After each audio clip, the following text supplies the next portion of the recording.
জ্বালানি নিরাপত্তা নিশ্চিত করতে নবায়নযোগ্য জ্বালানির অনুপাত বাড়ানোর পরিকল্পনা করা হচ্ছে। সম্মিলিত চেষ্টায় সরকার এ ব্যাপারে উদ্যোগ নেবে বলে জানিয়েছেন প্রধানমন্ত্রীর অর্থ ও পরিকল্পনা উপদেষ্টা ডক্টর রাশেদ আল মাহমুদ তিতুমী।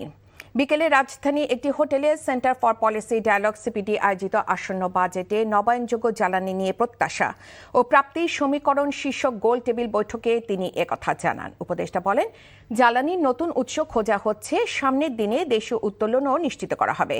সরকার $1 ট্রিলিয়ন অর্থনীতিতে পৌঁছাতে চায় উল্লেখ করে তিনি জানান, নবায়নযোগ্য জ্বালানি বাড়াতে সম্ভাব্য সবকিছু করা হবে।